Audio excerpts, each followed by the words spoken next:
UP board class inter subject math exercise 10 चल रही थी वेक्टर अलजेब्रा की मिसलेनियस एक्सरसाइज। तो इसके मैं आप लोगों के लिए 7 क्वेश्चन करवा चुका हूं और ये क्वेश्चन नंबर 8। क्वेश्चन नंबर 8 में कहा है दिखाओ कि बिंदु ए इसके निर्देशांक दे रखे हैं 1, -2, -8। एक बिंदु बी दे रखा है, इसके भी निर्देशांक 5, 0, -2।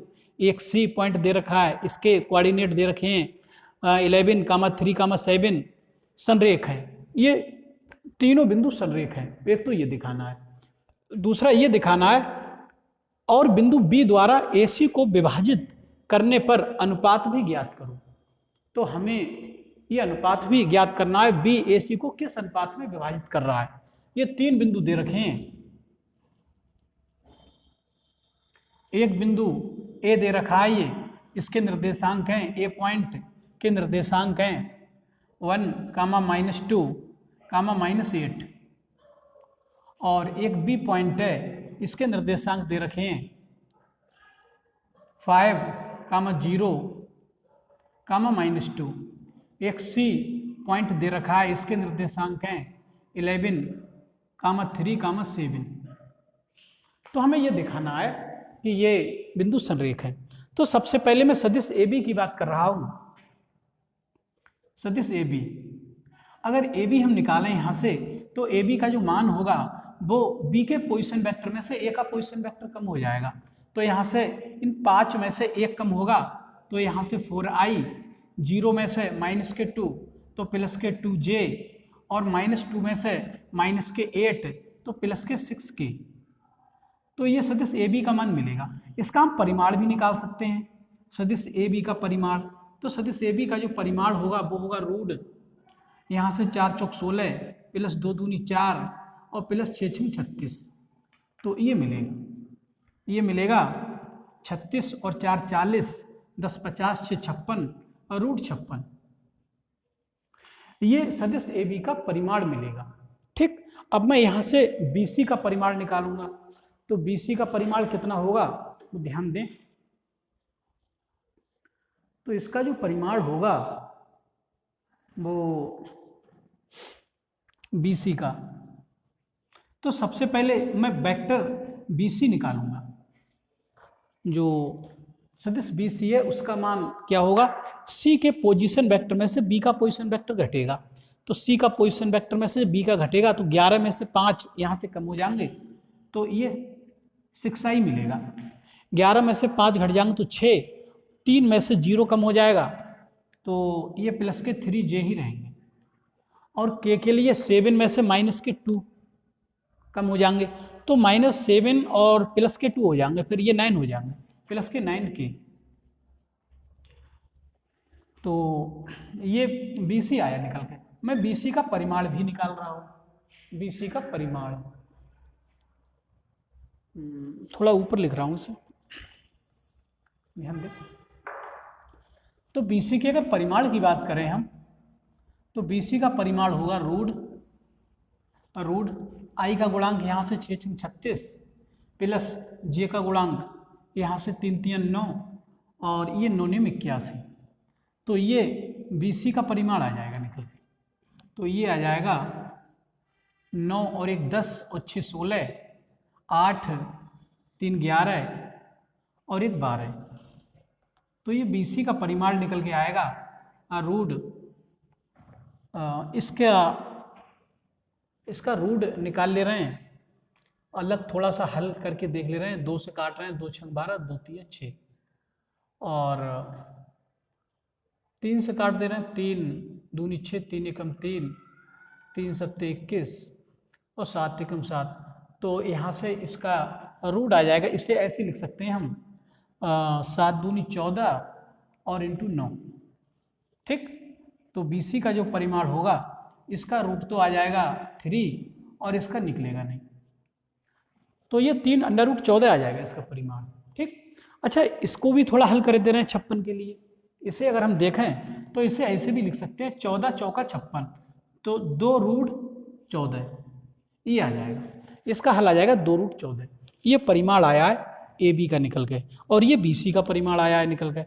अब मैं ए सी फाइंड करूंगा। ए सी की जो परिमाण है वो कितना होगा। तो ए सी सबसे पहले तो सदिश ए सी देख रहा हूं, ए सी होगा कितना। तो अगर ए सी की बात करें सदिश ए सी की, तो सी के पोजीशन वेक्टर में से ए का पोजीशन वेक्टर घटेगा। ठीक, सी के पोजीशन वेक्टर में से ए का पोजीशन वेक्टर घटेगा। तो इसे थोड़ा सा और इधर लिख दे रहा हूं, ए सी। तो ए सी का मान कितना होगा, ध्यान दें। जो सी का पोजीशन वेक्टर ये 11 में से 1 कम होगा, तो यहां से 10 आई मिलेंगे आपके लिए, 10 आई। और इस 3 में से माइनस के 2 कम होंगे, तो प्लस के 2 हो जाएंगे ये, तो 5J हो जाएंगे प्लस के 5J कैप। और 7 में से माइनस के 8 कम हो जाएंगे, तो 7 और माइनस प्लस के 8, ये 15 हो जाएंगे, तो प्लस के 15 के कैप। तो ये मिलेगा AC। अब हम AC का परिमाण देखना चाह रहे हैं। AC का परिमाण कितना होगा।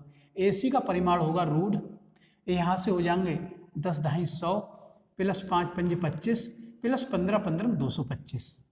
तो ये आ जाएगा निकल के, AC का परिमाण आ जाएगा रूट, ये 5 और 5 10 का 0, 1 हासिल का लगेगा, 2 2 4 और 1 5, और यहाँ से 2 और 1 3, 350। तो सदिश AC को लिखेंगे रूट, इसे लिखेंगे 3 AB plus BC। AB 2 root 14 और 3 और 2 5, 5 पंजे 25। इसे ऐसे लिख देंगे 25 इंटू 14।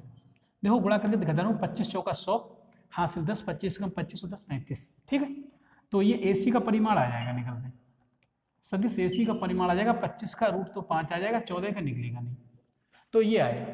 ठीक, अब ये संरेख कब होंगे। संरेख होने का प्रतिबंध क्या होता है। संरेख ये तभी हो पाएंगे, एक रेखा में तभी हो जाएंगे, अगर हम AB का जो परिमाण है, AB का परिमाण और BC का परिमाण, इन दोनों के परिमाण को जोड़ें और वो AC के परिमाण के बराबर होना चाहिए, तब तो सही है, तब तो ये संरेख होंगे। और अगर AC के परिमाण के बराबर नहीं आया निकल के, तो फिर ये संरेख नहीं होंगे। तो मैं सबसे पहले AB और BC निकाल रहा हूं। AB और BC का मान कितना होगा, ध्यान दें। तो यहां हल कर दे रहा हूं, AB प्लस BC। अगर AB का परिमाण और प्लस BC के परिमाण की बात करें, अगर AB प्लस BC के परिमाण की बात करें, तो AB का परिमाण तो हम निकाल ही चुके हैं, 2 रूट 14, 2 रूट 14, और प्लस BC का भी परिमाण निकाल चुके हैं, 3 रूट 14। तो इन दोनों को जोड़ देंगे, अगर इन दोनों को जोड़ देंगे, इनके परिमाणों को दोनों को जोड़ देंगे, AB प्लस BC का जो परिमाण है वो बराबर आ रहा है 3 और 2 5 रूट 14 के बराबर। तो ये देख रहे हो, ये हमारा AC का परिमाण आ रहा है निकल के। तो यहाँ से सदिश AB का परिमाण प्लस सदिश BC का परिमाण बराबर ये सदिश AC के परिमाण के बराबर है। अगर ऐसा होता है तो ये तीनों बिंदु ABC संरेख होते हैं। ठीक, इसका मतलब ये होगा कि बिंदु A, बिंदु B और बिंदु C ये तीनों एक ही रेखा में है, अर्थात संरेख है। ठीक, आगे क्वेश्चन में एक चीज और पूछी गई है। क्वेश्चन में ये पूछा गया है कि ये दिखाओ कि जो बिंदु B है ये AC को किस अनुपात में विभाजित कर रहा है। ये तो हमें पता ही चल गया कि ये संरेख है। जब संरेख है तो निश्चित ही B AC को किसी अनुपात में विभाजित करता होगा। तो इसके लिए हम क्या करेंगे, मैं इसे मिटा दे रहा हूँ, इसे नोट कर लें। और आगे का क्वेश्चन कुछ इस प्रकार से है कि जब हमारे लिए ये पता चल गया कि तीनों बिंदु संरेख हैं, तो इसका अनुपात पूछा है AB और BC ये किस अनुपात में विभाजित हो रहे हैं बिंदु B के द्वारा। तो मैं लिखे दे रहा हूं, ये K अनुपात 1 के अनुपात में डिवाइड हो रहे हैं। ये मैंने K अनुपात 1 लिखा है, ऐसा नहीं है K अनुपात 1, इसे M1 अनुपात M2 लिख लें, तब भी M1 M2 का अनुपात आ जाएगा निकल के, जिस भी अनुपात में ये इसे विभाजित करता होगा। तो यहाँ से आप लोग ये जानते हो, ये पहला वाला बिंदु X1 y1 और z1 होता है, और ये दूसरा वाला बिंदु x2 y2 और z2 होता है, और ये capital X capital Y capital Z इसे सपोज कर ले रहे हैं। तो इसमें अंतर विभाजन के फार्मूले का प्रयोग करेंगे और उसमें से कोई सा एक अनुपात देख लेंगे, चाहे x वाला कोऑर्डिनेट देख लें हम तो x वाला फार्मूला लगा देंगे। जैसे मैं x वाला ही देख ले रहा हूं तो x बराबर सूत्र लिखवाया गया है यहाँ से m1x2 plus m2x1 upon m1 plus m2। अंतर विभाजन में ये कैपिटल X निर्देशांक हुआ करता था, तो इसमें आप कैपिटल X की वैल्यू देख पा रहे हैं 5 इज इक्वल यहाँ से m1, ये पहला वाला अनुपात m1 हुआ करता था m1 और दूसरा वाला m2 हुआ करता था। तो m1 का मान यहाँ से k है तो k लिख देंगे k इंटू x2 निर्देशांक यहाँ से आपका 11 है प्लस m2 के स्थान पे 1 है, m2 और x1 के स्थान पे यहाँ से ये 1 है, x1 का मान 1 upon m1 plus m2 means k plus 1, तो ये k प्लस 1 मिलेगा। ठीक, तो ये मैंने कैपिटल X का प्रयोग कर दिया है। आप कैपिटल Y का भी प्रयोग कर सकते हो, Z का भी प्रयोग कर सकते हो, वो आप पर डिपेंड करता है कि आप कौन से अंतर विभाजन में निर्देशांक का प्रयोग कर रहे हैं। ठीक, तो मैं इसे हल कर दे रहा हूँ और यहाँ से k का मान निकाल ले रहा हूँ, जो भी k का मान आएगा वो अनुपात ही आएगा निकल के। तो यहाँ से इनकी क्रॉस मल्टीप्लाई यदि करा दें तो 5 की k की मल्टीप्लाई ये 5k हो जाएगी और प्लस 5 की मल्टीप्लाई 1 से होगी तो 5 ही रहेगी, ये इक्वल इधर से मल्टीप्लाई करा देंगे अपॉन 1 करके, तो ये आपका 11k प्लस 1 ही रहेगा, ये 11k प्लस 1। तो यहाँ से 11k ऐसे ही इधर आ गए, माइनस के 5k हो गए बराबर 5, 1 इधर जाएगा तो माइनस का हो जाएगा, तो ये 6k मिलने लगेंगे आपको बराबर यहाँ से 4 मिलने लगेंगे। तो k की वैल्यू आएगी 4/6, 2 से इसे डिवाइड कर देंगे 2 3।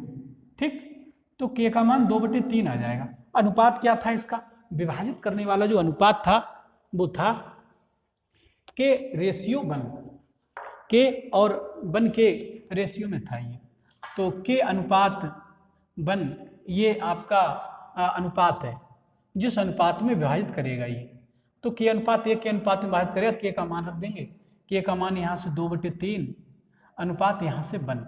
तो यदि हम यहाँ से 3 से इसे टोटल में मल्टीप्लाई करा दें तो ये जो फ्रैक्शनल पार्ट है इसका ये अपॉन में 3, तो ये समाप्त हो जाएगा।